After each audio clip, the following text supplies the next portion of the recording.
Academy for Social Change presents Korematsu v. United States, 1944.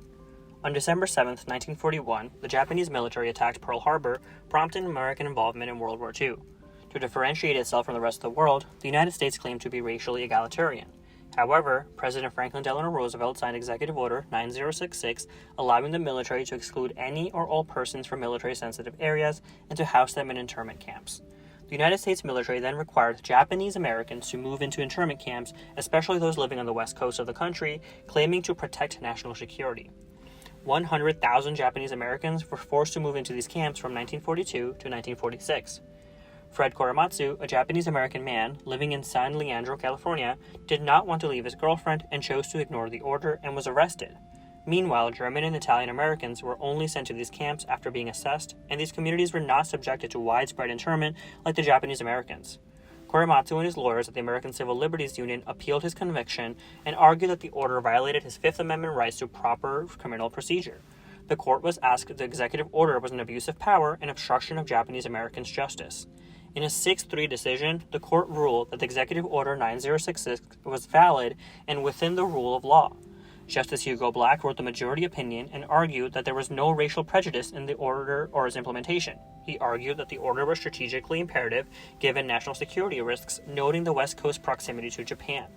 Justice Black pointed out that while racial classifications are otherwise suspect, in the case of the military necessity during a national emergency, they are not. The decision relied in part on Hirabayashi v. United States 1943, which came to a similar conclusion. The decision also noted that since Congress has, in part, endorsed the measure, it should be respected. Justice Felix Frankfurter wrote a concurrence arguing that concerns about espionage and sabotage gave reason for President Roosevelt to enact the executive order. Justice Frank Murphy wrote a dissenting opinion noting that the court's decision was a legalization of racism. Justice Murphy was interestingly positioned as a devout Catholic, a religious group that has endured oppression throughout history. Justice Robert Jackson also wrote a dissent. In it, he argued similar to Justice Murphy that the case legitimized racism. He also argued that the decision violated the Equal Protection Clause of the 14th Amendment. He referred to the internment camps as concentration camps and said the executive order was outside the scope of presidential authority. Justice Black, the writer of the majority opinion, went on to later criticize arguments of racial superiority and racial classifications. No Japanese Americans were ever found guilty of helping the Japanese government, and many actually helped the United States during World War II. In 1982, a congressional commission found that the internment policy was a grave injustice, and in 1988, President Ronald Reagan signed into law reparations equal to $20,000 for every surviving Japanese American that was housed in an internment camp.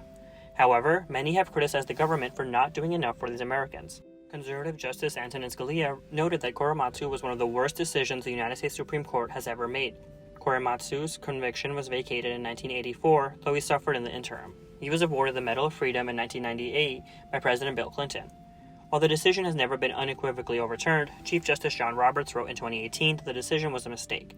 In 2017, President Donald Trump put in place a ban on travel from certain Muslim-majority countries, which was thought of as a way to combat terrorism in the United States. President Trump cited Roosevelt's executive order, but argued that he was not going as far. In 2018, a conservative majority in the Supreme Court upheld the president's travel ban. Nonetheless, Justice Roberts wrote in the decision that Korematsu has been overruled in the court of history and has no place in law under the Constitution. Now it's your time to think further. Do you agree with Justice Murphy that the Korematsu decision was a legalization of racism?